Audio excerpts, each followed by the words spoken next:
या श्वेतपद्मासना या ब्रह्माच्युतशङ्करप्रभृतिभिर्देवैः सदा वन्दिता सा मां पातु सरस्वती भगवती निःशेषजाड्यापहा दयांचे केलिया स्मरण होय सर्वविद्यांचे अधिकरण तेची वंदू श्रीचरण श्री गुरूंचे दयांचे आठवे शब्दसृष्टी अंगवे सारस्वताघवे जिव्येशिये वक्तृत्व गोडपणी अमृताचे पारुखे म्हणे रस होती वळगणी अक्षराशी भावाचे अवतरण अवतरविधी निजखूण हाताकडे संपूर्ण तत्वबोध श्री गुरूंचे पाय दैव सोनिथाय तैवडे भाग्य होय उन्मेषाशी ते नमस्कारो नियता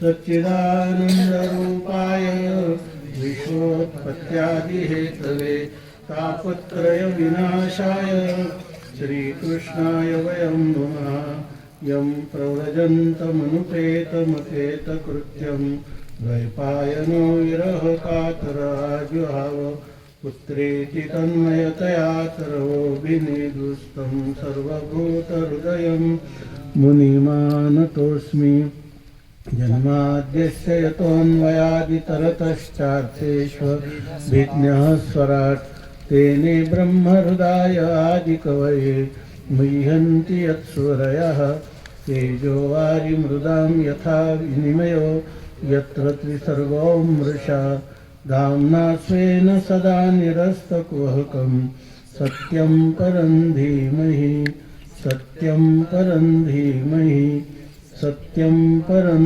धीमहि।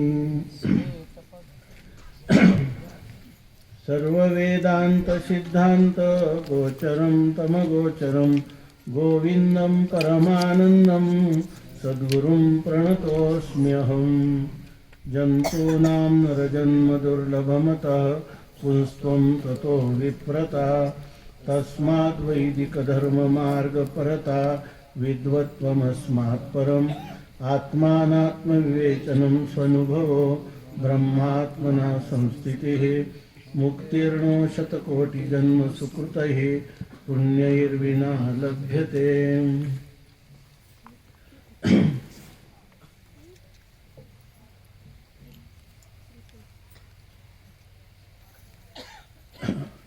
श्री रामकृष्ण परमहंस देव मुमुक्षूसाठी मार्गदर्शन परक विचारामध्ये सांगतात, जोपर्यंत जसं लहान बालक आपल्या आईच्या कुशीमध्ये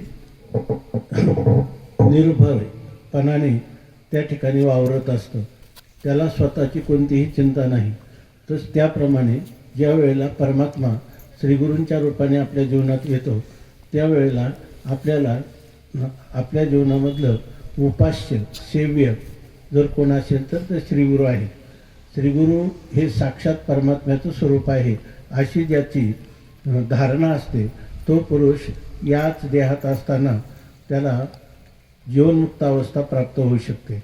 परंतु यस्य देवे पराभक्ती यथा देवे तथा गुरु, याची श्रीगुरूंच्या ठिकाणी इतकी निष्ठा असते की जी आपल्या इष्टदेवतेविषयी असते तितकी निष्ठा असते, आणि असा जो पुरुष असतो त्याला या ठिकाणी तस्यैते कथिता ह्यर्थः, त्याला श्रीगुरूंनी सांगितलेला जो उपदेश आहे तो प्रकाशन्ते महात्मना, त्याच्या त्या विशुद्ध स्थिर अंतकरणामध्ये श्रीगुरूंचा उपदेश मी ब्रह्म आहे, मी अक्षंग निर्विकार अखंड सच्चिदानंदरूप ब्रह्म आहे अशी बुद्धी होते।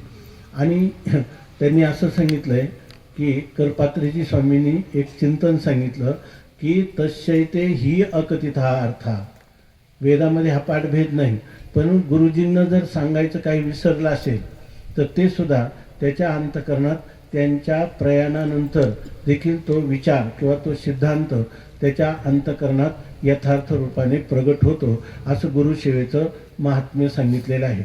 याचाच अर्थ असा की श्रीगुरू हे तत्व आहे ते अखंड आपल्या शेवटच्या श्वासापर्यंत आपल्याला मुक्त करूनच सोडतं। म्हणून त्यांनी सांगितलं की परमात्माच श्रीगुरूंच्या लीला विग्रहामध्ये प्रगट झालेला आहे, अशी जी श्रद्धा आहे ती श्रद्धावान लभते ज्ञानम. ती श्रद्धा त्याला हे तत्त्वज्ञान किंवा ब्रह्मज्ञान आत्मज्ञान करून देत असते. आणि ज्या वेळेला श्रीगुरूंचं निर्याण होतं किंवा हा जो त्यांनी धारण केलेला लीला विग्रह, तो लीला विग्रह आता ते परित्याग करतात आणि आपल्या स्वरूप स्थितीत जातात, त्यावेळेला आपल्याला गुरु हे इष्ट देवतेत विलीन झालेले आहेत. आज श्रीगुरु या ठिकाणी आपल्या स्वरूप महिमेत किंवा आपल्या इष्ट देवतेत पांडुरंग माऊली यांच्या रूपाने आहेत. आणि ज्या वेळेला आपल्याला ते प्रत्यक्षाचे विषय असतात तोपर्यंत ते आपल्या श्रीगुरु रूपाने आहेत. याचं थोडक्यात वेदांताच्या भाषेत की आत्तापर्यंत वैकुंठवासी ब्रह्मलीन अण्णा आपल्यामध्ये होते, तोपर्यंत ते प्रत्यक्षाचा विषय होते. फक्त ते आता प्रत्यक्ष रूप झालेले आहेत. ते आता स्वतंत्र वेगळे न होता त्या ठिकाणी प्रत्यक्ष रूप होणं म्हणजे यात साक्षात अपरोक्षात ब्रह्म असं जे श्रुती माऊलीनं सांगितले आहे त्याप्रमाणे ते तत्त्व दुसरं कोणी नसून ते आम्हीच आहोत. या ठिकाणी ते आपलं स्वरूपच आहे. आपल्या स्वरूप कधीही आपल्याला सोडून जात नाही. आणि जर त्यांनी आपल्या आत्मरूपाने आपल्यामध्ये प्रवेश केलेला आहे तर आता ते आपल्याला कधी सोडून जाऊ शकत नाही. कारण स्वरूपापासून बाहेर कोणालाही पडता येत नाही. मी येरवी सर्वांच्या हृदयदेशी, मी अमुका आहे आईशी, बुद्धीस पुरे जे अहर्निशी ते वस्तुगामी. सर्वांच्या हृदयामध्ये जे मी असं स्फुरण आहे ते सगळं मी स्फुरण अण्णांचं आहे. सामान्य स्वरूपाने ते सर्वत्र व्यापक अशा प्रकारचे झालेले आहेत. आता उपाधीचा परित्याग केल्यानंतर जे निरुपाधिक स्वरूप आहे त्या निरुपाधिक स्वरूपाला आपण प्राप्त व्हावं हीच त्यांच्या चरणी केवळ प्रार्थना करीत आपण राहिलं पाहिजे. कारण या ठिकाणी तुकोबाराय म्हणतात, देवा आयुष्यभर तुझं भजन पूजन केलं, पण मला असं वाटतं की उपाधी वेगळे तुम्ही निर्विकार, काहीच संसार तुम्हा नाही. आईसे मज करुणी ठेवा नारायणा, समूळ वासना नुरवावी. निसंग तुम्हाशी राहणे एकट, नाही कटकट साहो येत. तुका म्हणे नाही मिळो येत शिळा, रंगाची सकाळा स्फटिकाची. जगद्गुरु तुकोबारायांनी जी मागणी केली तीच आपण अण्णांच्या शास्त्री कमलाच्या चरण कमलाच्या ठिकाणी ही जर प्रार्थना केली, हाच जर उपजला भाव तुमचे कृपे सिद्धी जावं. तुका म्हणे आता लाभ नाही परता. अशा प्रकारची आपली दृढ भावना जितकी जितकी वृद्धिंगत होईल, व्यापक होईल, तितके ते आपल्याला मरणाच्या अव्यवहित एक क्षण तरी आपल्या स्वरूपामध्ये मिळवल्याशिवाय राहणार नाही. आणि त्यासाठी या ठिकाणी ह्या ज्ञानसत्राच्या किंवा निर्याण महोत्सवाच्या रूपाने खरा ते आपल्याशी आत्मसंवाद करीत आहेत. आणि त्या आत्मसंवादामध्ये जो आचार्यांचा शेवटचा लिखाण केलेला ग्रंथ जो विवेक चूडामणी नावाने प्रसिद्ध आहे. विवेक म्हणजे विचार. विवेक शब्दाचा संस्कृत आहे विचार पृथ्थ करणे. तसा राजहंस पक्षी जर दूध आणि पाणी एकत्र झाला असेल तर त्याच्या चंचूमध्ये भगवत प्रदत्त असं सामर्थ्य आहे की तो पाणी वेगळं करतो आणि दूध ग्रहण करतो. याला म्हणतात विवेक, याला म्हणतात पृथक्करण, ॲनालिसिस असं त्याला म्हणतात. आणि त्या विचार करायचा म्हणजे कोणता विचार, तर हा अध्यात्म विचार. अध्यात्म विचार म्हणजे आत्मानात्म विचार. आत्मा म्हणजे मी कोण आहे आणि मी आत्मा आहे.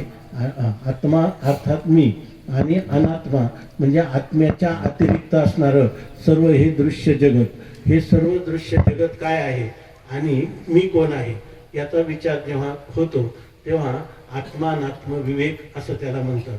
आणि त्याच्यामध्ये हा चूडामणी म्हणजे आपल्या मस्तकावर आपण अलंकृत करण्यासाठी जे काही रत्नाचा मुकुट धारण करतो किंवा रत्नाचे अलंकार त्याला चूडामणी असं म्हणतात.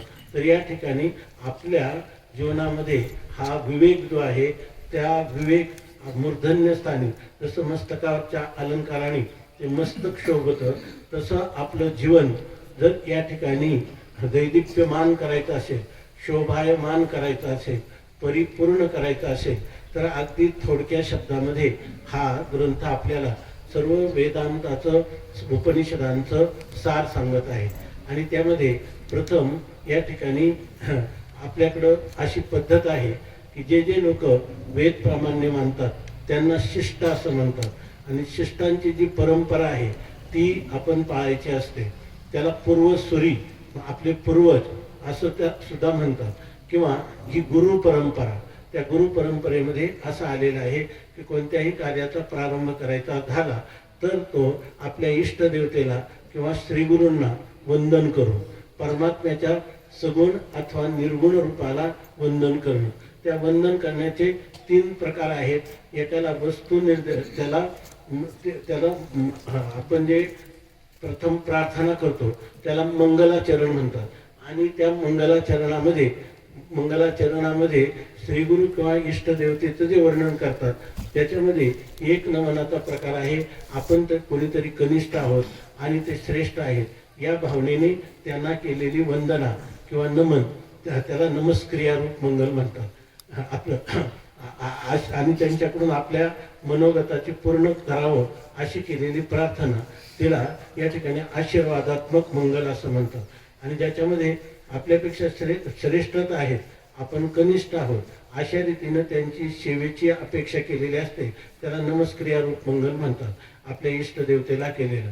आणि जे एक नमन असं आहे की जे नमन संतांना श्रीगुरूंना आवडतं त्याला वस्तुनिर्देश रूप मंगल करतात. आणि त्याचा अर्थ असा आहे की त्या मंगलाचरणामध्ये श्रीगुरू आणि मी 2 आहेत अशी भावना ठेवत नाही. जसं पतीची या मता अनुसर्वनी पतिव्रता अनायासे आत्महिता भेटेची गा. पतिव्रता आपल्या पतीचं मनोगत पाळते आणि तिचं आत्मकल्याण होऊन जातं. तसं भगवान म्हणतात जर कोणी मला शरण होईल म्हणजे भगवंताला, इष्टदेवतेला किंवा इष्टदेवतेचं स्वरूप असणाऱ्या श्रीगुरूंना शरणागत होत असेल तर ती शरणागती म्हणजे अभेद निश्चय हीच खरी शरणागती आहे की तुम्ही आणि मी 2 नाहीत, आपण एकच आहोत. काय माऊली काय सांगतात, एकची घोंगडे पांघरू हरी, मी तू पण जाऊ दे घरी, एकची घोंगडे पांघरू हरी. तू आणि मी हे भेद नाहीच आहे. हा उपाधीमध्ये भेद आहे पण मूळ चैतन्य जे आहे ते दोघांचं एकच आहे. अशा प्रकारचा बुद्धीचा निश्चय झाला तर ही एक शरणागती आहे आणि ही शरणागती सर्वात श्रेष्ठ अशा प्रकारची शरणागती आहे. तेव्हा हे जे नमन करायचं, हे मंगलाचरण करायचं ते कशासाठी, तर आपण आरंभलेलं जे कार्य आहे ते निर्विघ्नपणे समाप्तीला जावं म्हणून मंगलाचरणाची शिष्टांची पद्धती आहे. त्या पद्धतीला आपल्या पूर्वजांच्या पद्धतीला अनुसरून या ग्रंथामध्ये हे मंगलाचरण केलेलं आहे आणि ते श्रीगुरूंना केलेलं मंगलाचरण आहे. आपले गुरु भगवत पूज्यपाद शंकराचार्यांचे श्रीगुरु गोविंदपादाचार्य यांना उद्देशून हे नमन केलेलं आहे. म्हणून या नमनामध्ये गोविंदम परमानंदम, परमानंद आपले श्रीगुरु म्हणजे जन्म मरण ज्या शरीराला येते ते शरीरधारी नाही, जे सुखदुःख भोगणारं जे सूक्ष्म शरीर आहे, अंतकरण हेही त्यांचं स्वरूप नाही. त्यांना तुम्ही जे काही विद्वान किंवा ज्ञानी म्हणतात, वृत्ती ज्ञानाच्या श्रीमंतीने ते श्रीमंत नाहीत. म्हणून त्या ठिकाणी त्यांना या ठिकाणी आपल्याला ज्ञान किंवा अज्ञान हा कारण शरीराचा धर्म आहे किंवा महाकारण शरीराचा धर्म आहे.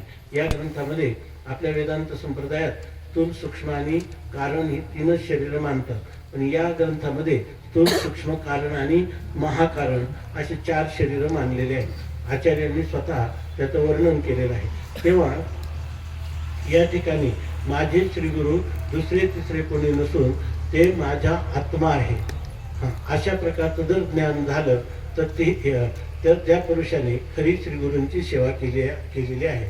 नाहीतर ते सांगतात की इतर जी काय आपण सेवा करतो येरते पांडवा वाणिज्य करणे हा व्यापार आहे, देणं घेणं या स्वरूपातला.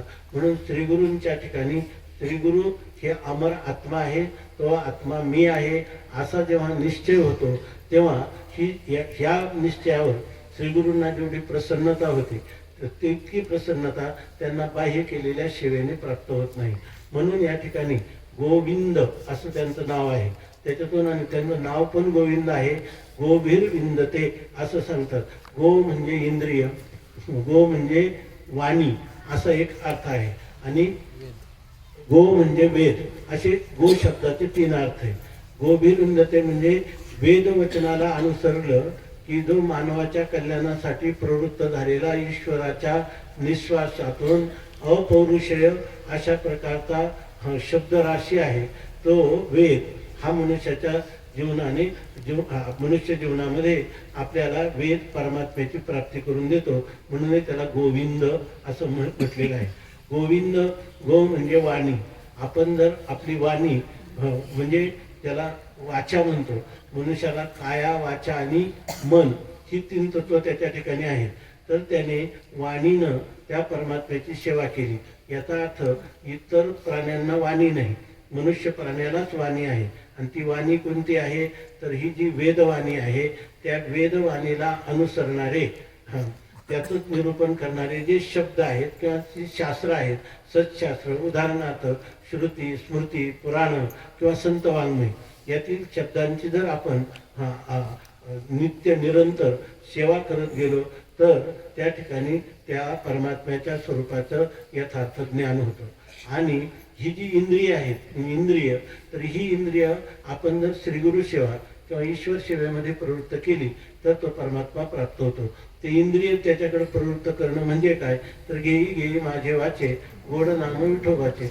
आपल्याला जी काही वाणी दिलेली आहे ह्या वाणी जर आपण परमात्म्याच्या नामस्मरणात प्रवृत्त ठेवली किंवा डोळे तुम्ही घ्या रे सुख पहा विठोबाचे मुख, तुम्ही ऐका रे कान माझ्या विठोबाचे गुण, काय मनात येथे धाव घेई राही विठोबाचे पायी, तुका म्हणे जीवा नको सोडू या केशवा. असं आपलं शरीराचं नाव म्हणजे परमात्मा श्रीगुरूची सेवा असं जर ठेवलं, श्रीगुरूंचंच रोपडं आपण त्याची जर उपासना केली, तेच जर पाहिलं, तेच जर मनात चिंतन केलं, त्यांचेच गुणानुवाद ऐकले तर याद्वारा मनुष्याला आपल्या जीवनात कृतकृत्यता प्राप्त होते. जीवनात मध्ये ज्याला सर्वात श्रेष्ठ स्थिती सांगितली आहे सा काष्ठा सा परागती, त्याच्यापेक्षा श्रेष्ठ स्थिती नाही. ती जर कोणती असेल तर आपली स्वरूप स्थिती, आपल्या असणारं मूलभूत स्वरूप ब्रह्म, त्या ब्रह्मस्वरूपामध्ये अवस्थान करणं, नित्य निरंतर त्याच्यामध्ये स्थिर होणं, ही स्थिती या रीतीनं प्राप्त होते. म्हणून त्यांचं नाव आहे गोविंद अशा प्रकारचं सांगितलं. आणि ते गोविंद म्हणजे आपले श्रीगुरु हे कसे आहेत तर परमानंद, वास्तविक परमानंद रूप कोण आहेत? परमानंद रूप परमात्मा आहे. परंतु परमानंद आमच्या श्रीगुरूंचं स्वरूप आहे असं जेव्हा आपण सांगतो, वास्तविक काय आहे? सत्यम ज्ञानम अनंतम ब्रह्म. ते अनंत म्हणजे आनंद स्वरूप, आनंद स्वरूप ब्रह्म आहे, नित्य ब्रह्म आहे, ज्ञान स्वरूप ब्रह्म आहे. आणि आपले श्रीगुरु देखील अशाच प्रकारचे सच्चिदानंद स्वरूप आहे. आणि दोघांची लक्षणं सारखा असतील तर याचाच अर्थ आमचे श्रीगुरु हे परमानंद रूप ब्रह्म आहेत. आणि त्या ब्रह्माला सद्गुरू, त्या सद्गुरूंना प्रणतः अस्मी, मी त्यांना प्रकर्षाने नमस्कार करतो. म्हणजे जशी एखादी काठी उभी ठेवली आणि सोडून दिली तर ती जशी तत्काळ आपलं संपूर्ण अंग भूमीवर लुटून देते, त्याप्रमाणे जेव्हा श्रीगुरूंची मूर्ती आपल्या समोर आहे त्यावेळेला आपण आपलं सर्वस्व माझा मी न राहिलो अशा प्रकारे स्वतःचं पूर्ण विस्मरण होऊन श्रीगुरूंच्या प्रेमाने विभोर होऊन त्यांचं असणारं जे सच्चिदानंद घन स्वरूप आहे त्याच्यामध्ये आपण पूर्णपणे लीन होऊन जाणं हा त्यांना खरा प्रकर्षाने नमस्कार आहे. किंवा उपनिषदामध्ये असं सांगितलेलं आहे गुरुसेवेच्या बाबतीत की न मे इति नमः, श्रीगुरूंना नमस्कार करणं म्हणजे माझं ह्या विश्वात तुम्ही सोडून कोणीच नाही, मला जगामध्ये दुसरा कोणताही आधार नाही, माझं आधार तुम्हीच आहात. इतकंच नाही तर जो मी आहे तो मीही तुमच्याहून वेगळा नाही. अशा प्रकारचा जे काही धारणा आपल्या मनात झाली की श्रीगुरूंच्या वाचून मी म्हणून कोणी नाही, जे जे काही आहे ते संपूर्ण श्रीगुरूच आहेत. या ठिकाणी किती ज्ञानेश्वरीमध्ये जे आचार्य उपासनी सांगितलं, विवेचन केलं माऊलीने, या शरीराची माती मेळवीन तये क्षिती जेथ श्री चरण उभे ठाती आराध्याचे. माझी शरीराची माती तर त्यांच्या विग्रहाच्या ठिकाणी मी काय करेन, त्या श्रीगुरूचे चरण ज्या ठिकाणी उभे राहिलेले आहेत त्याच ठिकाणी या शरीराची माती मी मिळवीन. अशा प्रकारचं त्या हे जे काय निष्ठा आहे ती निष्ठा ठेवणं म्हणजे खरा त्यांना नमस्कार आहे. म्हणून म्हणतात की अशा सद्गुरूं प्रणतो अस्मी. या ठिकाणी गुरु किंवा सद्गुरू श्रीगुरु हे शब्द प्रयोग होत असतात, परंतु गुरुवर्य अण्णांचं परखड असं ज्यांनी चिंतन ऐकलेलं आहे त्यांना सगळ्यांना माहीत आहे की नाथ महाराजांचे जे कथन आहे, निरूपण आहे श्रीगुरु शब्दाविषयी, तर त्यांनी जीवनभर ते अनुसरलं. आणि म्हणून त्या ठिकाणी नाथ महाराज सांगतात, मंत्रतंत्र उपदेशिते घरोघरी गुरु आहेत ते, परिशिष्याशी मिळवी सद्वस्तू ते, श्रीकृष्ण त्याते सद्गुरु माने. मंत्राचा कानमंत्राचा उपदेश करून लोकांना सांगणारे आम्ही तुमचा उद्धार केला असे पायलीचे 50 घरोघरी गुरु आहेत ते, परंतु सद्गुरु त्यांनाच भगवान परमात्मा म्हणतात, शिष्याशी सद्वस्तू ते मिळवी. शिष्याला केवळ सद्वस्तूचा शब्द ज्ञानाने उपदेश करतो, परोक्ष ज्ञान करून देतो, किंवा फार तर मदल आदृढ अपरोक्ष ज्ञानापर्यंत जातो असं नाही. संशय विपर्यय रहित असं श्रीगुरूंना जो आत्मनिवेदन करतो, चिदानंद रूप शिवोहम शिवोहम. गुरुजी या ठिकाणी सच्चिदानंद स्वरूप असणारं जे स्वरूप ब्रह्माचं वर्णन केला, ते ब्रह्म मीच आहे हे मला तुमच्या कृपेने कळलं, असा जेव्हा तो शिष्य परवाचा देतो तेव्हा तो श्रीगुरूंच्या जीवनातील सर्वात मोठा आनंदाचा क्षण असतो. आणि अशा शेकडो हजारो लोकांना तत्वमसी महावाक्याचं चिंतन करीत त्यांना दिलेली जी स्वरूप जागृती आहे हे त्यांचं जीवन कार्य आहे. आणि असे जे महापुरुष आहेत, असे जे महामानव आहेत, त्यांना खऱ्या अर्थाने सद्गुरू ही संज्ञा प्राप्त होते. आणि त्या सद्गुरूं प्रणतोस्मी अहम. त्या ठिकाणी सद्वस्तूचं विषय, गुरु शब्दाचा अर्थ आहे गु म्हणजे अंधार आणि रू म्हणजे अंधाराचा निवर्तक असणारा सूर्य किंवा प्रकाश. म्हणजे याचा अर्थ शिष्याच्या जीवनामध्ये जो केवळ अंधार पसरलेला आहे. आता अंधकार म्हणजे अज्ञान, अज्ञान रूपी अंधकाराने त्याचं जीवन अनादी कालापासून दुःख, जन्ममरण परंपरा, कर्तृत्व, भोक्तृत्व ह्या जाळ्यामध्ये, त्रिगुणांच्या जाळ्यामध्ये सापडलेला आहे. आणि ह्या त्रिगुण रूपी पारध्याने ह्या जीवाला या ठिकाणी जखडून बंधनामध्ये ठेवलेलं आहे. तेव्हा ह्या अज्ञानाचं जे बंधन आहे ते बंधन काढणारा जो सूर्य आहे, तसा सूर्य आला तर अंधार आपल्याला कुठं सापडत देखील नाही. त्यांनी सांगितलं की अंधाराचं, सूर्य आणि अंधार यांची कधी भेट झाली नाही. त्याप्रमाणे श्रीगुरु तत्व जेव्हा आपल्याला ह्या वेदांत तत्वज्ञानाचा उपदेश करतं आणि आपल्याला दृढ अपरोक्ष असं मी ब्रह्म आहे असं ज्ञान होतं, त्यावेळेला ज्ञानोबरायांच्या भाषेत, अमृतानुभवाच्या भाषेत त्या ठिकाणी अज्ञानाची निवृत्ती होत नाही, अज्ञान त्याच्या पुढे येतच नाही. म्हणजे संसार एक झाला होता आणि मग तो आम्ही निवर्त केला असा नाही. संसार एक झाला होता, ते समूळ मिथ्या वार्ता, पुढे होईल मागोता कदा कल्पांती घडेना. याचा अर्थ संसार म्हणजे अज्ञानाचं कार्य हे दिसत असताना त्या ठिकाणी त्या त्रैकालिक अत्यंताभावरूप आहे. आणि त्याचं कारण जे अज्ञान आहे ते अज्ञान कधीच नाही. सूर्याशी अंधकारू काही झाला होता गोचरू, तमारी हा डगरू आला की. सूर्याला म्हणतात तमारी. सूर्य हा अंधकाराचा शत्रू आहे असं म्हणतात. परंतु सूर्याला म्हटलं की मला अंधकाराचा शत्रू म्हणतात खरं, पण अंधकार कसा असतो म्हणून मी पाहायला जातो. जर तो गुहेमध्ये गेला, एखाद्या 100 वर्षाचा अंधकार ज्या गुहेमध्ये पसरलेला आहे तिथं सूर्य हा अंधार पदार्थ पाहायला गेला तर त्या ठिकाणी अंधार त्याला सापडत नाही. सूर्याला जर विचारलं तुम्ही अंधाराचे शत्रू आहात, सूर्य म्हणतो की अंधार म्हणजे काय, कारण त्याने अंधार कधी पाहिलेलाच नाही. ते म्हणजे तुम्ही प्रकाश रूप आहात, तो प्रकाशही मला माहित नाही. कारण अंधार शब्दाच्या सापेक्ष प्रकाश शब्द आहे. जर अंधारच नाही तर त्या ठिकाणी प्रकाश रूप असला, परंतु तो निरपेक्ष प्रकाश रूप, ज्ञान घन असा असणारा, आनंद घन, सद्घन असं असणारं जे आपलं वास्तव स्वरूप आहे, त्या स्वरूपाला अज्ञानाचा कधीही स्पर्श झालेला नाही.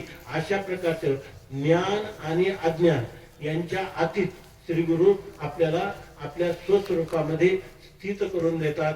म्हणून हे जगामध्ये सर्वात मोठं तत्व कोण असेल तर श्री गुरु हे तत्व आहे.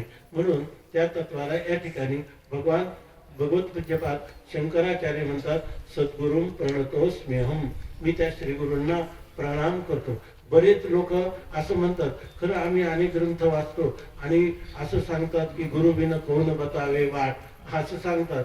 परंतु आम्हाला असं वाटतं आमची बुद्धी चांगली आहे, आमचे विचार चांगले आहेत, आम्ही अनुकूल अशा प्रकारचं ग्रंथाचं वाचन करतो. परंतु ह्या अध्यात्म विश्वात गुरु वाचून कोणाचाही उद्धार होणं हे कधीही शक्य नाही, कधीही होणार नाही. ही धारणा जी आहे, ही धारणा जोपर्यंत मनुष्य मनात ठेवी आणि स्वतः कितीही बुद्धिमान असला, कितीही प्रयत्नशील असला तरी सुद्धा, किती सदाचारी असला, सद्भावना युक्त असला तरी सुद्धा, त्याच्या अंतःकरणात मुक्तीची इच्छा असली तरी ही इच्छा श्री गुरूंच्या कृपे वाचून कधीही सफल होत नाही. त्यासाठी त्यांनी सांगितलं की बनकर झाडे शिंपी जीवेसाठी, पाडोनी जन्मे काढी आटी, परी फळेशी तईची भेटी, जै वसंतू पावे. ज्या वेळेला माळी वर्षभर त्या बगीच्यामध्ये काम करतो, परंतु ज्या वेळेला वसंत ऋतू येतो त्याच वेळेला त्याला फळं येतात. त्याप्रमाणे श्रीगुरु तत्व जोपर्यंत आपल्या जीवनात येत नाही तोपर्यंत आपल्याला केलेल्या प्रयत्नाची सफलता, परिपूर्णता ही कधीही प्राप्त होत नाही.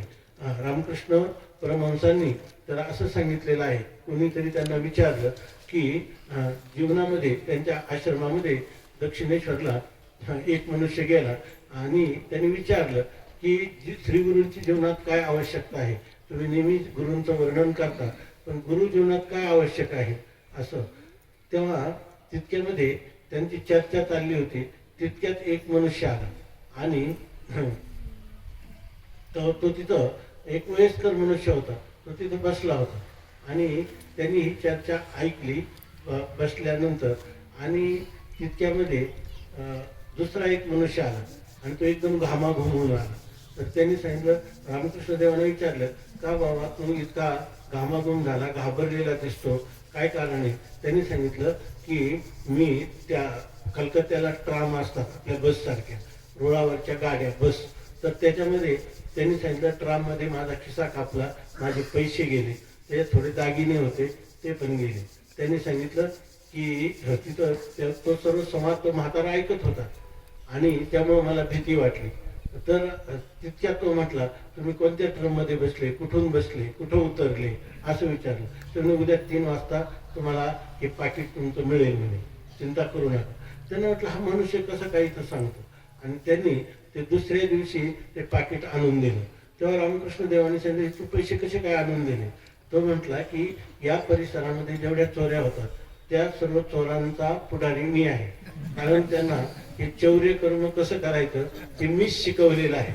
त्यामुळं ते असं काही घटना झाली, मी त्यांना आज्ञा केली की त्यांनी जसंच्या तसं ते पाकिट आणून दिलं. तेव्हा रामकृष्ण देव म्हटले, पहा, जर साध्या तुम्हाला व्यवहारी जीवनात जर गुरुची आवश्यकता पडते तर जे आतींद्रिय असणारा परमात्म तत्व त्याच्या ज्ञानासाठी त्याला कैमुत्तिक न्याय म्हणतात. तर त्याला श्रीगुरूंशिवाय तुम्हाला ह्या अतींद्रिय असणाऱ्या ब्रह्माचं आत्मत्वाने ते मीच आहे असं ज्ञान होईलच कसं? ही गोष्ट सूर्यप्रकाशा इतकी लख आहे. म्हणून आपल्या जीवनामध्ये ते सांगतात की आमच्या जीवनामध्ये असे परमानंद स्वरूप, ब्रह्मस्वरूप असे श्रीगुरू आले आणि त्या श्रीगुरूंना मी वंदन करत आहे. आता त्या श्रीगुरूंचे स्वरूप असं आहे, सर्व वेदांत सिद्धांत वचनम. काल आपण चिंतन केलं वेदांत शब्दावर किंवा वेदांताच्या सिद्धावर. वेद कसे अपौरुष आहे, वेदाचा जो शेवटचा भाग आहे की ज्यासाठी वेदाचं तात्पर्य आहे. जसं आपण म्हणतो वेद अनंत बोलिला आणि अर्थ तुकाची साधिला, विठोबाशी शरण जावे निज निष्ठा नाम गावे. काय 18 पुराण, अजून सर्व सकल शास्त्रांचा निर्धार विचार अंती तुलाची निर्धार, 18 पुराणी सिद्धांत तुका म्हणे हाती हेत. काय आहे? विठोबाशी शरण जावे निज निष्ठा नाम गावे. आपल्या जीवनामध्ये संपूर्ण जगन्नियंता असणाऱ्या परमात्म्याची आपण शरणागती करावी आणि आपण आयुष्यभर भगवंताचं नामचिंतन करत जावं. इथं हा वेदांत आहे. इथं जीवनामध्ये जे अधिकारी लोक असते त्यांच्या जीवनामध्ये पापवासना नाही. इथं अण्णांच्या संपूर्ण आयुष्यामध्ये त्यांच्या ज्ञानाच्या मानाने फार मोठा समूह झाला अशातला भाग नाही या ठिकाणी. परंतु हे जे आहे, स्वामी महाराज म्हणायचे की या ठिकाणी दर्दी लागतात, गर्दीची आवश्यकता नाही. त्यांनी जीवनभर गर्दीचं संरक्षण केलं नाही, दर्दीचं संरक्षण केलं. मुमुक्षूंना या ठिकाणी मार्गदर्शन केलं. तेव्हा वेदांताचा जो श्रवण करण्याचा अधिकारी आहे तोच मुळात त्याच्या ठिकाणी मल, विक्षेप आणि आवरण दोष असतात. मल म्हणजे जर अंतःकरणामध्ये पापवासना असली किंवा विक्षेप म्हणजे चित्त चंचल असलं तरी जरी त्याला वाटलं मला मुक्ती मिळावी, ती मुक्ती मिळत नाही. त्याला अधिकार लागतो. तैसे मोक्ष देईल ज्ञान येथ किरण आहे आन परितेची थारे ऐसे मन शुद्ध व्हावे पाताळीचे निधान दावील किरा अंजन परी ओळावे लोचन पायाळाचे. या ठिकाणी आपल्याला जमिनीमध्ये खोलवर पुरलेलं धन दिसतं, पण कोणाला दिसतं? जे पाय अंजन घातलं तर दिसतं, पण अंजन घालून कोणालाही दिसत नाही. ज्याचं पायाळू जो मनुष्य आहे त्याला ती दृष्टी असते. त्याप्रमाणे ह्या ज्ञानाने मोक्ष होतो, परंतु त्याचं ज्ञान जर त्याला स्वानुभूतीमध्ये, त्याला ब्रह्मानुभूतीमध्ये त्याला जर निमग्न व्हायचं असेल तर ते ज्ञान होण्यासाठी ते ज्ञान थारे, ते ज्ञान त्याच्यामध्ये राहील, असं स्थिर राहील, असं करावं लागतं. स्वामी महाराज सांगायचे की चांदीचं किंवा सोन्याच्या भांड्यामध्येच वाघिणीचं दूध राहतं, तसं हे ज्ञान टिकतं कुठं? प्राप्त झालं तरी त्याचं संरक्षण हे ज्याचं अंतःकरण शुद्ध आहे अशा पुरुषाच्या ठिकाणी हे ज्ञान देखील स्थिर होतं. म्हणून ह्या वेदांताच्या सिद्धांतासाठी तो मनुष्य साधन चतुष्टय संपन्न असला पाहिजे. त्याच्या ठिकाणी हा ग्रंथाचं नावच आहे विवेक चूडामणी. अत्यंत श्रेष्ठ कोटीचा विचार किंवा वेदांत आपलं आत्मानात्म विवेक विचार या ग्रंथामध्ये सांगितलेला आहे. तर याच्यासाठी त्या पुरुषाच्या ठिकाणी जर त्याने या जन्मात किंवा पूर्वजन्मात काही निष्काम कर्म केलेलं असेल, निष्काम उपासना केलेली असेल आणि आता मला कैमी उद्धार पावेन कै कृपा करील नारायण ऐशी तुम्ही सांगा संतजन करा समाधान चित्त माझे काय हे खंड येईल कर्म पारुष्यतील धर्माधर्म कासयाने हे कळेल वर्म म्हणून श्रम वाटत असे. असा पुरुष आहे ज्याला रात्रंदिवस वेध लागलेला आहे की आईशी चिंता करी सदा सर्व काळ रात्रंदिवस हेची तळमळ तुका म्हणे नाही आपले बळ जेणे फळ पावेन निश्चयशी. असा तोसावेशी हेची वाटे जे जे भेटे तयाशी काय कृपा करील काय देव कृपा करील मज काय लाज राखील. अशी ज्याला रात्रंदिवस तळमळ लागलेली आहे त्याला त्याच्या जीवनामध्ये त्याला आलेलं अनुकूल सुख सुद्धा दुःख वाटतं. खरा वेदांताचा अधिकारी म्हणजे ज्याच्या जीवनामध्ये त्याला दुःख प्राप्त झालं आणि म्हणून त्याला अभाव विरक्ती झाली, हा खरा वेदांताचा फार मोठा अधिकारी नाही. त्याचा अर्थ त्यालाही वेदांत फलीभूत होईल त्यांनी जर खऱ्या अर्थाने त्या घटनेचा उपयोग आपल्या जीवनाचं आध्यात्मिक उत्थान करण्यासाठी केला तर. परंतु त्याच्या जीवनामध्ये त्याला सुख सुद्धा जे शब्दस्पर्श रूपरसादी गंध हे पंचविषय इहलोकातले किंवा परलोकातले स्वतःहून प्राप्त झाले तरी भोगावे हे न रुचे मना माझी. असा जो पुरुष आहे ज्याला संसारातलं सुख दुःख वाटतं तो पुरुष खरा या ठिकाणी ह्या वेदांत विचाराचा अधिकारी आहे. संसारातल्या सुखाला जो कंटाळलेला आहे तो नाही, तर संसारामध्ये भरपूर मला सुख आहे.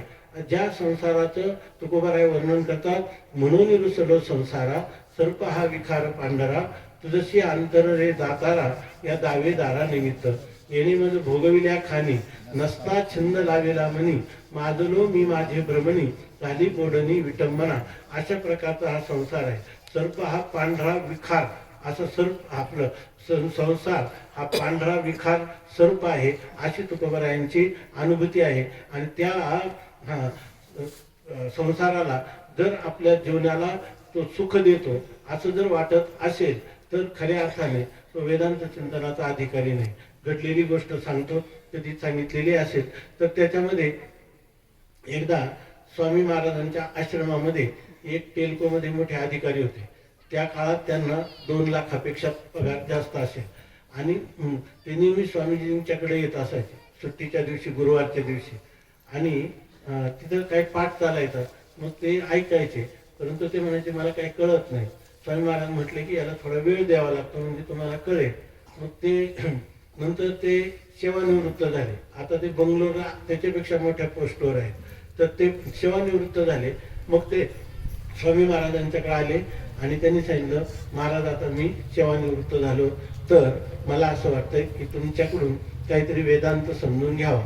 स्वामी महाराजांनी विचारलं, का बरं तुम्हाला एवढी गरज वाटली वेदांताची? तर गरजेचं काही नाही, मला काही कमी नाही म्हणे.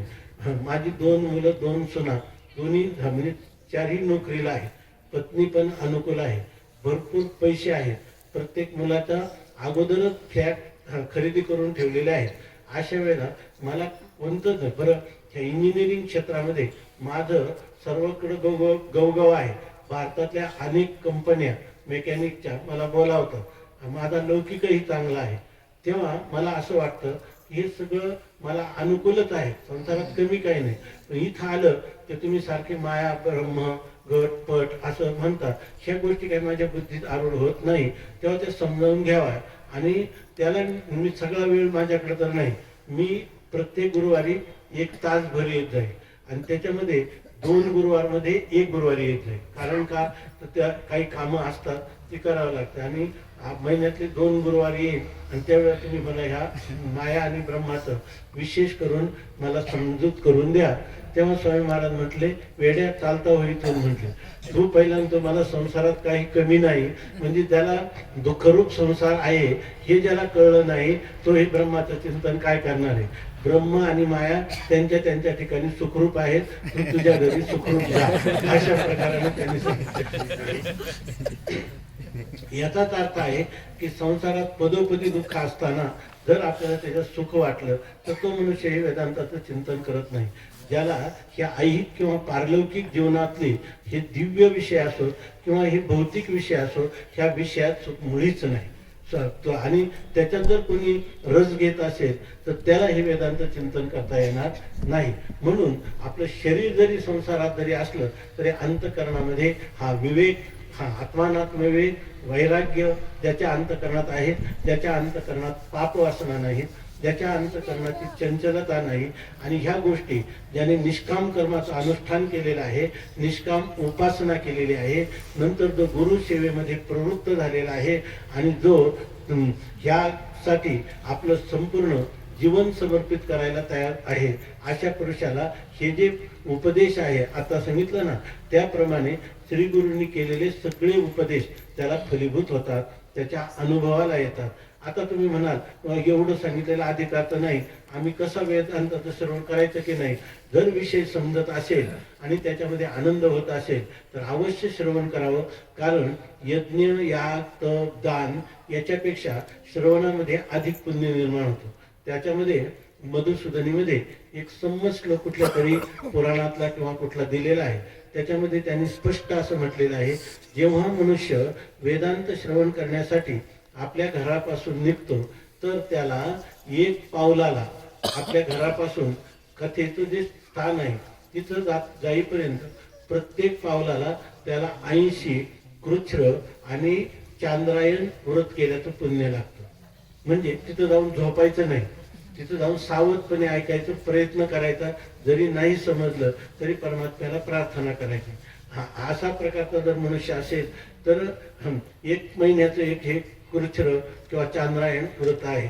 त्याच्यामध्ये फार ते कठीण अशा प्रकारचं, म्हणजे आपण गाईच्या शेणातून आलेलं जे धान्य आहे त्या धान्यावर धान्य गोमूत्रात उकळून त्याच्यावर तेवढंच खाऊन राहायचं. किंवा जर आज चांद्रायण व्रतामध्ये आज प्रतिपदेला 1 घास, द्वितीयेला 2 घास अशा प्रकाराने वाढवायचे, पौर्णिमेनंतर कमी करायचे.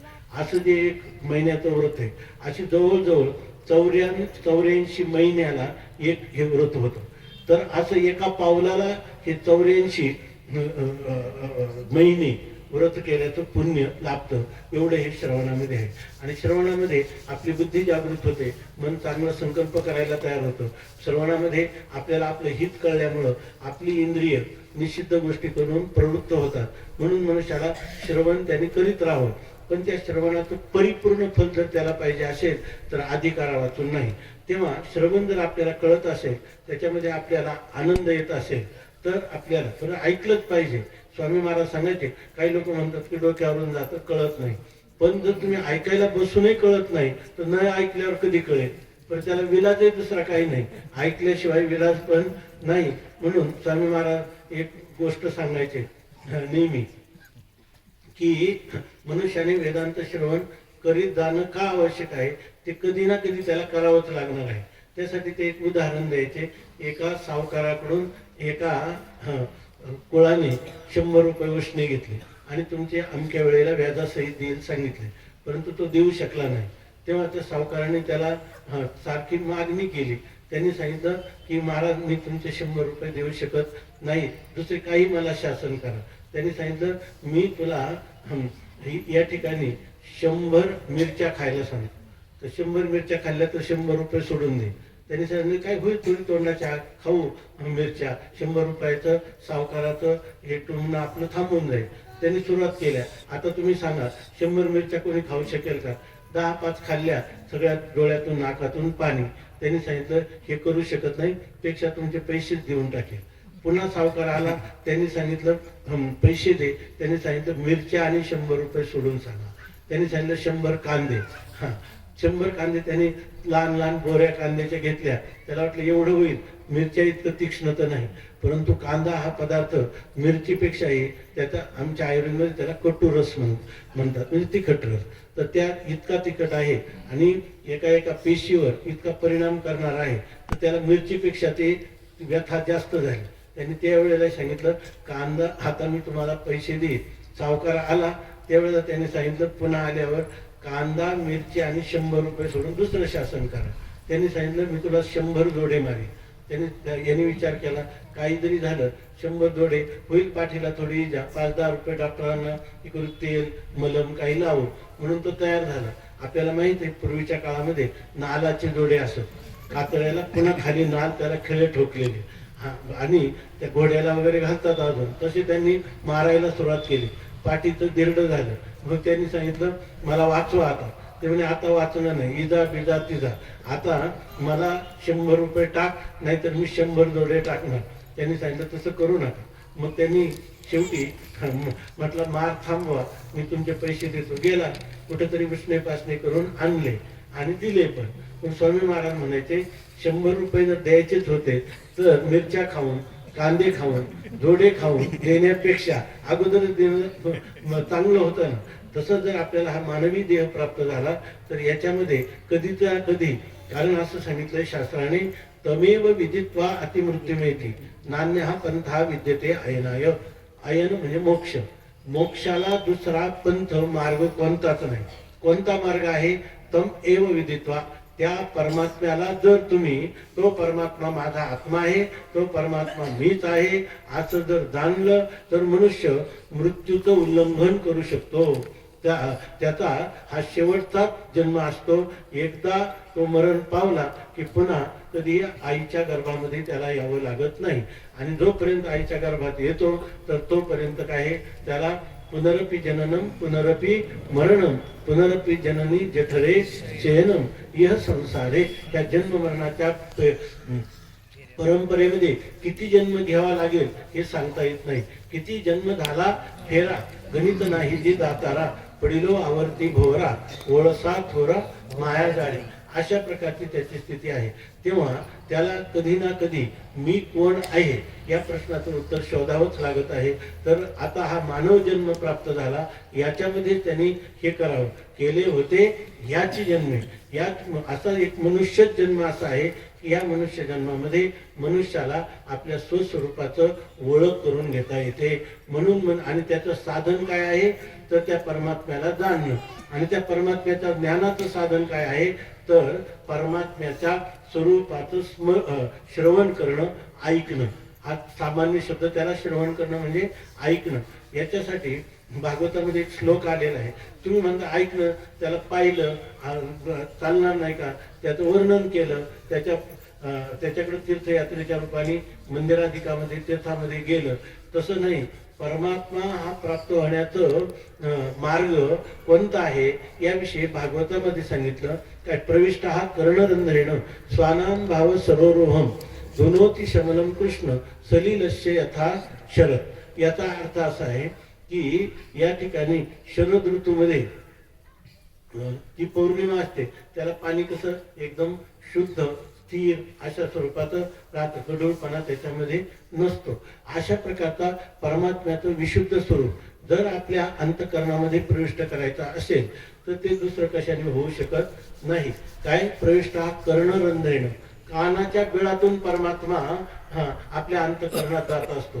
स्वामी महाराजांना एक जण म्हटलं की स्वामी महाराज म्हणजे तर पूर्वी तुम्ही एवढे परमार्थ करत नव्हते, अलीकडे तुम्ही परमार्थामध्ये तुमची जास्त प्रवृत्ती झालेली दिसते. तुम्ही वारी करता, काही नामस्मरण करता, काही वाचन करता. ते म्हणे ह्याचं खरं कारण सांगू का, तर त्याचं कारण असं म्हणे मधल्या काळात ते टीव्हीवर रामायण होतं ना, काय महारामायण का त्या रामायण, त्या रामायण मी नियमाने पाहिलं, एकदा सुद्धा चुकलं नाही आणि त्यापासून माझी वृत्ती बदलली. तर ते म्हणणे जर रामायण पाण्याने वृत्ती बदलली असेल, डोळ्याने रामायण टीव्ही मध्ये पाहून, तर आता ही वृत्ती परत कधीतरी निघून जाऊ शकते. कारण देवाचा प्रवेश हृदयामध्ये डोळ्यातून होत नाही, त्वगिंद्रियातून होत नाही, रसनेंद्रियातून होत नाही, तो कानातूनच होत असतो. म्हणून या ठिकाणी श्रवण हे अत्यंत आवश्यक अशा प्रकारची गोष्ट आहे. आणि त्या सर्व वेदांताचा सिद्धांत म्हणजे त्यांनी लिहिलं, संत एकांती बैसले आणि सर्व सिद्धांत शोधिले. संतांनी आपल्याला इतकं सोपं करून दिलंय.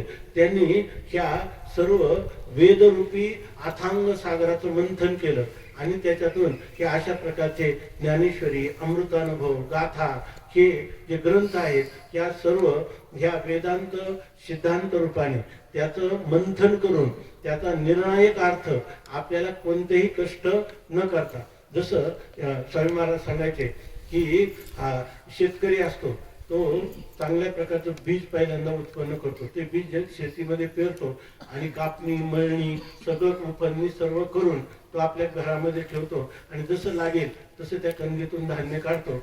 ह्याच्यामध्ये जर पाहिलं तर त्याच्या जीवनात किती कष्ट झाले आणि त्याचं ज्या वेळेला हे अन्न शिजून आता त्याला ताटावर बसायचं, तर ह्याचा ते अन्न खाण्यापाठीमागे किती कष्ट झालेले असतात. तेवढ्यातच आमचा वारकरी मधुकरी म्हणून तिथं उपस्थित होतो आणि काही श्रम न करता जे तळिल्यावरील एकच पक्वान नाही तेच पक्वान त्याला खायला मिळतं. तसं संतांनी आपल्यासाठी त्यांनी सर्वांनी आपल्या जीवाचं रान केलेलं आहे. आणि हे जे सिद्धांत आहे, वेदाचा सिद्धांत आहे, तो सिद्धांत केवळ असा शब्दात्मक केला नाही तर अनुभवे आले अंगा ते या जगात येतसे. सेवितो हा रस वाटितो अनिका, घ्यारे होऊ नका रानभरी, आश विटेवरी ज्याची पावले समान, तोची एक दान शूरदाता. अशा प्रकारचं हे ज्ञानदान आपल्यासाठी खुलं करून ठेवलेलं आहे. आपल्याला या ठिकाणी गुरुवर्य ब्रह्मलीन अण्णांसारखा महापुरुषाचा सहवास आपल्याला नित्य मिळेलच असं नाही, परंतु या ठिकाणी हे संतांचे लिहिलेले जे सद्ग्रंथ आहेत ते पण त्यांच्या रूपाने आपल्याशी संवादच करीत आहेत. म्हणून जीवनामध्ये जेव्हा संतांची संगती होईल तेव्हा आपले काय असेल सगळी कामं सोडून द्यावी आणि संतांची संगती करावी. श्रवणासाठी सर्वस्वाचा त्याग करावा, काही काळ त्याच्याकडे पाठ फिरवावी आणि ज्या वेळेला संत संगती मिळत नाही त्यावेळेला भगवंताचं नामस्मरण किंवा अशा प्रकारचे असणारे सद्ग्रंथ. पण हे ग्रंथ काही सामान्य नाही. तुम्ही म्हणता की ज्ञानेश्वरी आम्हाला कळत नाही, गाथा आम्हाला कळत नाही, काही लोक म्हणतात थोडा कळतो थोडा कळत नाही. हे जे रात्रंदिवस याचं वेदाचं अध्ययन करतात किंवा त्या ग्रंथांचं अध्ययन करतात त्यांना जे फल प्राप्त होतं ते मोक्ष. आणि तेच फल हे ग्रंथ असे प्रासादिक आहेत की त्या ठिकाणी जर आपण केवळ श्रद्धेने या ग्रंथाचं चिंतन करीत गेलो तर जे फल काय ज्ञानोबरांच्या ओव्या आहे, काया मने वाचा जो सेवक होईल येता तो स्वानंद साम्राज्याचा चक्रवर्ती करी. आणि ज्ञानोबराय सांगतात जर कायेने, वाचेने आणि मनाने केवळ ह्या ज्ञानेश्वरीच्या पारायणाच्या प्रदक्षिणा तो करत राहील तर त्याला एवढं फळ मिळेल की स्वानंद म्हणजे आत्मानंदाचा जे सम्राट, त्या सम्राटाचा हा कोणी चक्रवर्ती सम्राट त्याला करेल. याच्यामध्ये कोणी समजायचं नाही की मला ज्ञानेश्वरी कळत नाही, आमका खूप चांगला सांगतो त्याची पण कळत नाही, वाचताना पण कळत नाही, हे नाहीच आहे. ज्ञानोबारायांनी आपल्या श्रीगुरूंकडून हे मंत्र रहस्य गीता असं याला म्हटलेलं आहे. हे धर्म कीर्तन आहे त्यांनी सांगितलं एक प्रदक्षिणा जपाची बाहेरून करीती या. काही लोक बाहेरून म्हणजे अर्थ तर काय कळत नाही, केवळ पारायण करत राहतात, या पारायण करत राहतात आणि त्यांना विषय कळत नाही. आणि काही लोक काय आहे, काही लोक याचं श्रवण करतात, काही लोक रात्रंदिवस त्याचं मनन करतात, निधिध्यासन करतात, पण त्यांना आत्मसाक्षात्कार होतो, म्हणजे त्यांना हे फळ प्राप्त होतं. काय एक ते अवधानाचा पुरा विडा पावड भितरा घेऊन रिगती गाभारा अर्थ ज्ञानाच्या ते निजबोधे उरावरी भेटती आत्मया श्रीहरी परी मोक्ष प्रासादी सरी सर्व हे अथी. या ठिकाणी मोक्षरूपी महालामध्ये जर प्रवेश करायचा झाला तर काही लोक जे रात्रंदिवस ओम म्हणजे काय, आद्या म्हणजे काय, प्रतिपाद्य म्हणजे काय, असे एकेका शब्दाचा विचार करत आयुष्य घालवतात आणि मग त्यांना काय होतं, त्या मोक्षामध्ये प्रवेश होतो, म्हणजे मोक्ष प्राप्त होतो. आणि जे लोक केवळ पारायण करत बसतात त्यांना काय, तर त्या माऊली सांगतात ते समर्थाचे पंक्ती भोजने तळिल्या वरिल्या एकची पक्वाने जर काय तरी तेवी श्रवणे अर्थे पठणे मोक्षत्वे लाभे. त्यांना केवळ श्रवण केलं, मनन केलं, निधिध्यासन केलं तरी त्यांना काय होतं, एकच फल प्राप्त होतं. याचा अर्थ त्यांच्या फलामध्ये कोणत्याही प्रकारचा भेद होत नाही. अशा प्रकारचे हे प्रासादिक ग्रंथ आपल्यासाठी संतांनी निर्माण केलेले आहेत आणि मराठीमध्ये निर्माण केलेले, आपल्या मायबोलीमध्ये निर्माण केलेले आहेत. तेव्हा या काळामध्ये आपल्याला फक्त केवळ या ठिकाणी या ग्रंथांचं सारखं चिंतन करणं, मनन करणं, जेवढा प्रवेश होईल तेवढा ठीक, नाही झालं तरी काय हरकत नाही.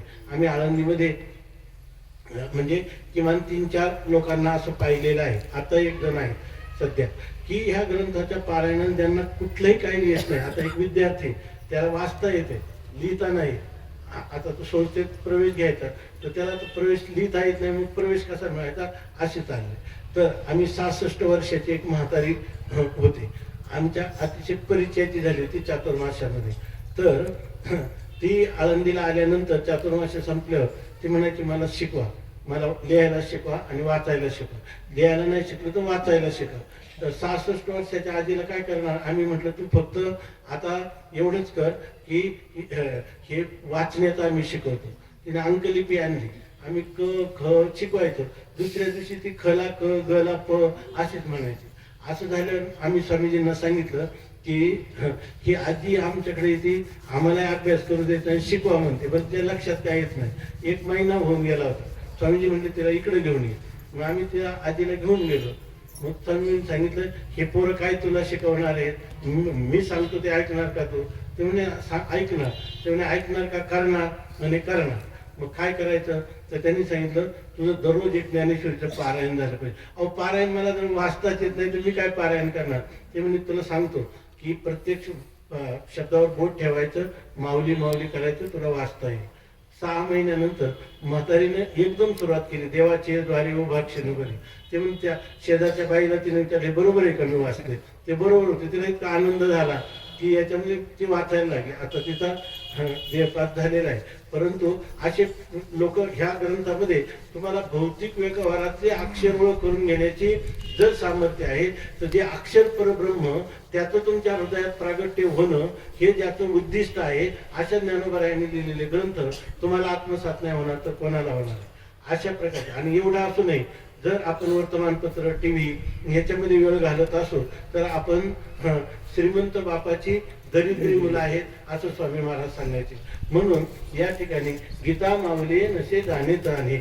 आईला जसा किती मोठा मुलगा आणि लहान मुलगा याच्यामध्ये कोणताही भेद नाही, त्याप्रमाणे गीता ही, ज्ञानेश्वरी ही आपली माता आहे आणि त्या मातेला कोणत्याही प्रकारचा भेद होत नाही. आता सध्याच्या काळामध्ये आपण जे आपलं जीवनमान आहे, आता एवढे जगामध्ये लोकसंख्या आहे, त्याच्यात मोजकीच लोक ह्या विचाराकडे प्रवृत्त आहेत, परंतु ती सर्व अत्यंत भाग्यवान आहेत. त्यांना अत्यंत जीवनामध्ये किती प्रतिबंध आले तरी काय होईल ते होईल, काय होते होईल, काय घडेल ते घडोया शेवटी, लाभ आणि तुटी देव जाणे. आपण देवाच्या कृपेने भगवंताच्या ह्या मार्गामध्ये सत्पथामध्ये प्रवृत्त झालेलो आहोत.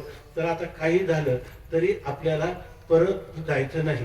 आता याच्यामध्ये आपला देह पडेल किंवा आपण आपलं कार्य साधू आणि आपल्या जीवनाचं सार्थक करू, हा पहिल्यांदा दृढ निश्चय ठेवणं हे आवश्यक आहे. खरी गोष्ट आहे की जसं पुरामध्ये पडलं तर पुरामध्ये एखादा पदार्थ पडला किंवा आपण सापडलो तर पुरा समुद्राच्या पर्यंत मिळेपर्यंत आपल्याला काही श्रम नाही, आपण आपोआप समुद्राला भेटायला जातो. पण जिथून त्या नदीचा उद्गम आहे त्या दिशेनं, प्रवाहाच्या विरुद्ध दिशेनं जाणं ही अत्यंत कठीण गोष्ट आहे. आपला जीवनाचा प्रवास, जे काळात कोणी मुमुक्ष आहेत या काळातला प्रवास म्हणजे प्रवाहाच्या विरुद्ध दिशेनं पोहण्यासारखा आहे.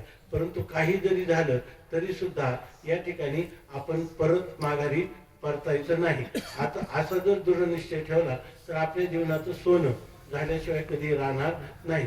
परंतु कितीही आपल्या जीवनात चांगली प्रबोधन येऊ, प्रलोभन येऊ, सुखाचे विषय प्राप्त होऊ किंवा आपल्या जीवनात निरुपर्वतापेक्षाही महान दुःखाचा डोंगर कोसळू, तरी सुद्धा मी आत्मचिंतन सोडणार नाही. ज्ञानेश्वर महाराजांनी मला सांगितलेलं आहे की तो आत्मा आहे. आमच्या गुरुवर्य अण्णांनी सांगून ठेवलेला आहे तो असंग निर्विकार देहत्रयातीत असा असणारा आत्मा आहे. तू सच्चिदानंद घन आहे, तुला मृत्यू कधीच नाही. तुझा मृत्यू मरून गेलेला आहे कारण तू देहाचा संबंध सोडलेला आहे.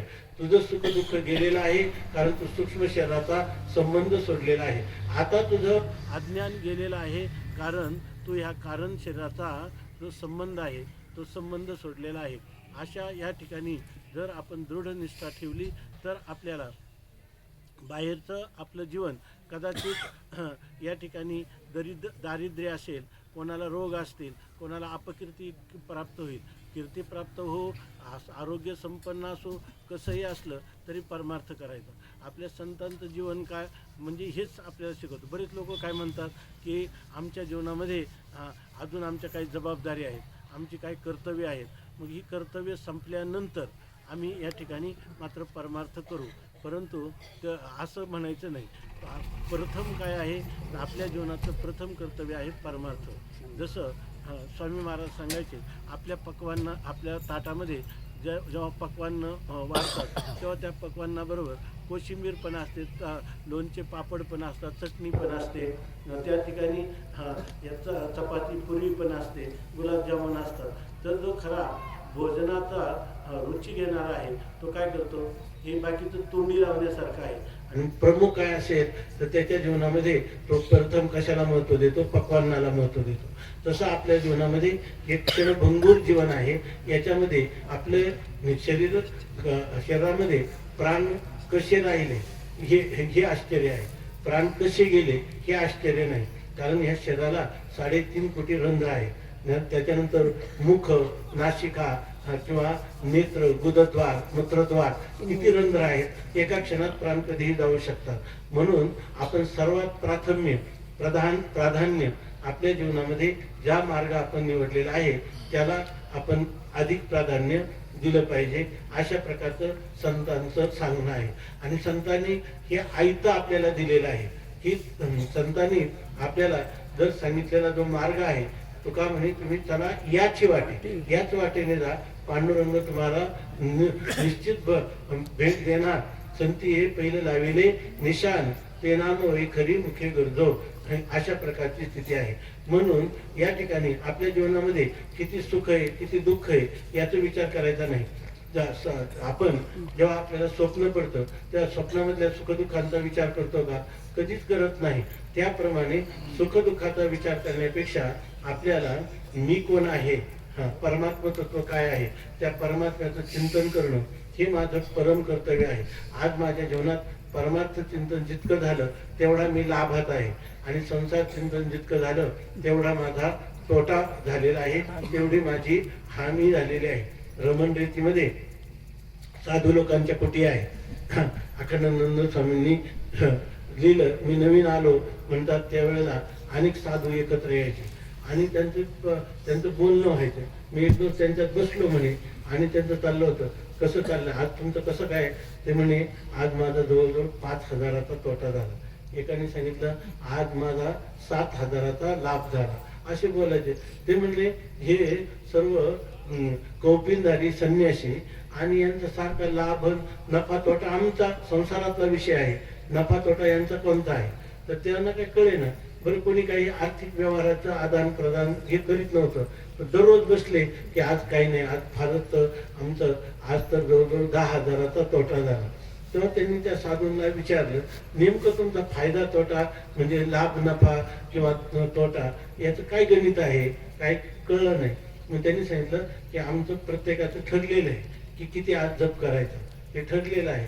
तर ते म्हणे आमचं 50,000चं टार्गेट आहे, म्हणजे लक्ष्य आहे.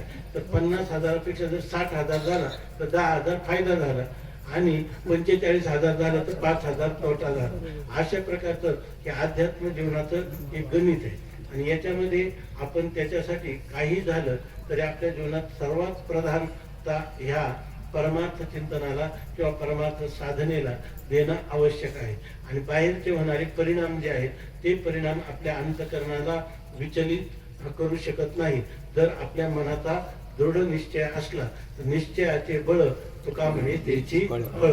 म्हणून आचार्यांचा एक श्लोक आहे, त्या श्लोकामध्ये आचार्य भगवंताला प्रार्थना करतात की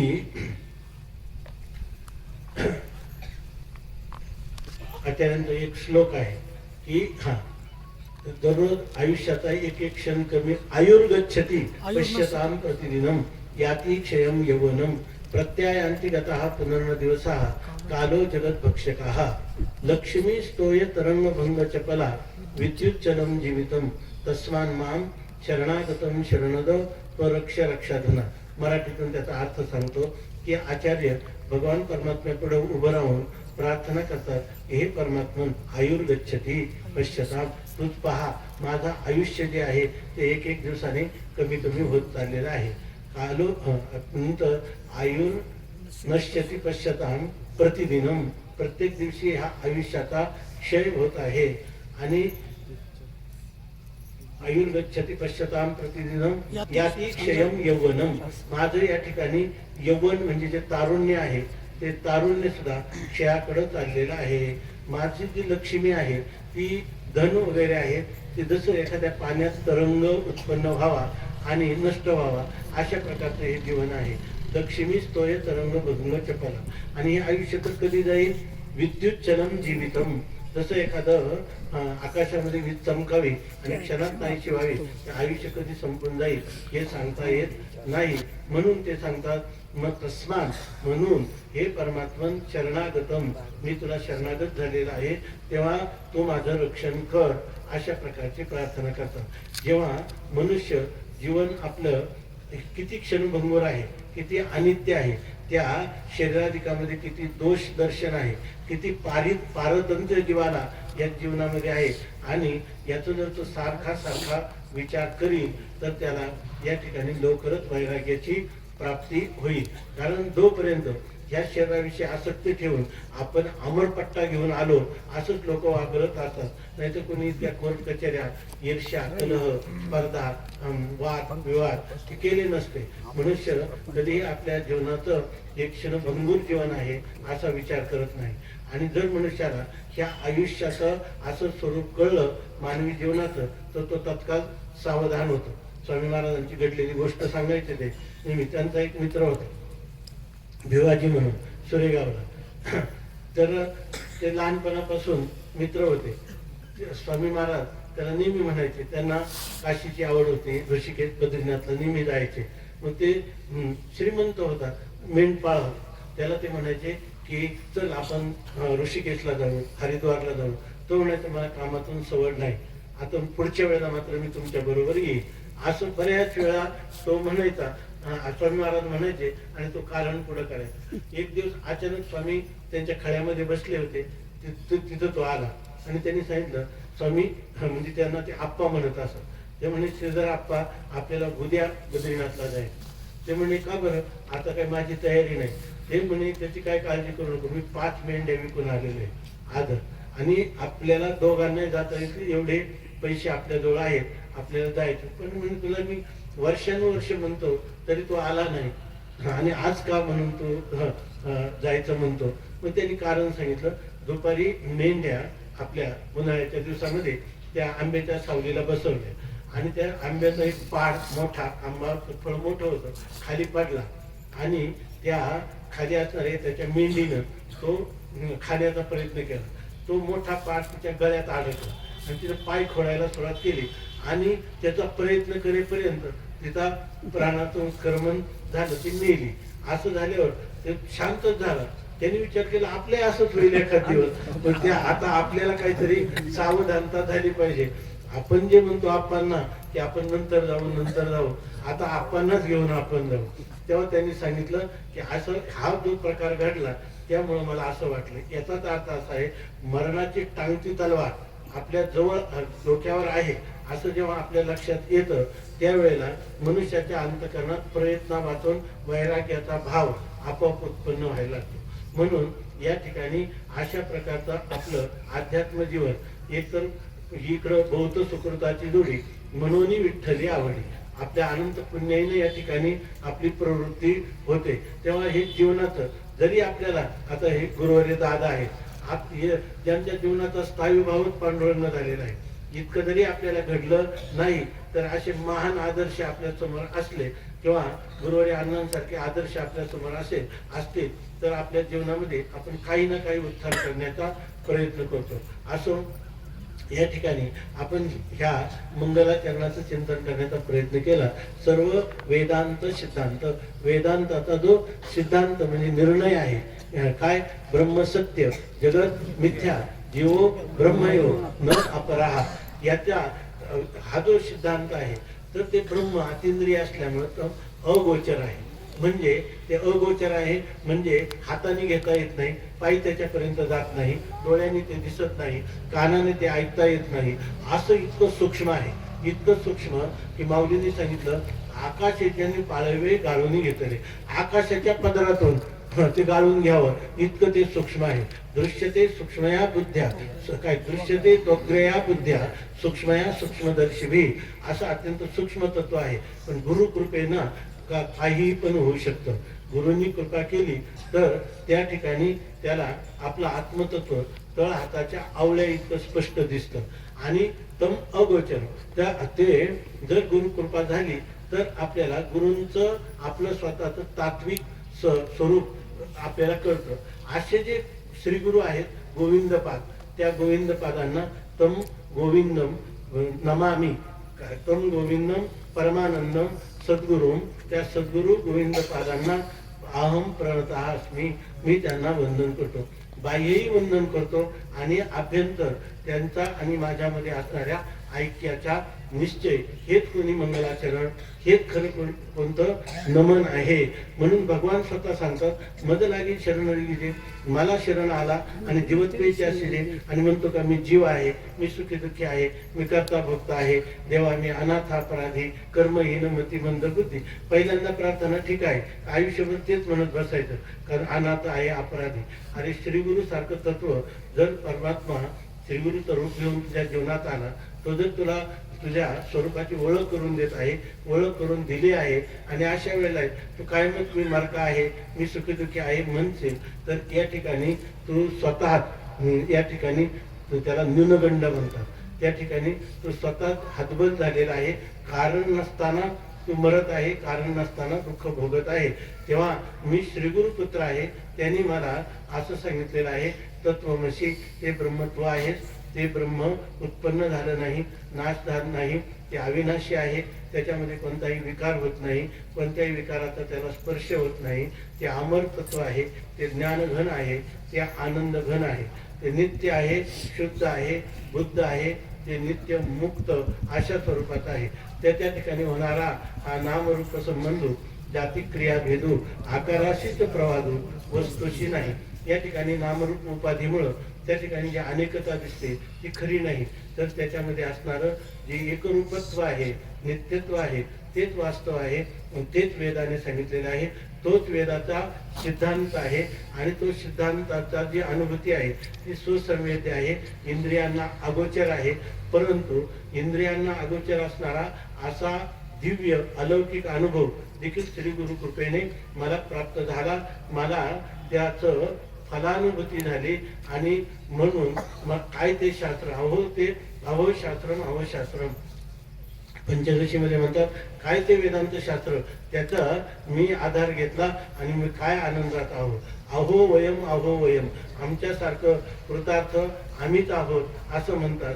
अहो गुरु, काय आमचे गुरु, अशा प्रकारचा त्याला तृप्तीचा ढेकर प्राप्त होतो. भगवान परमात्मा करो.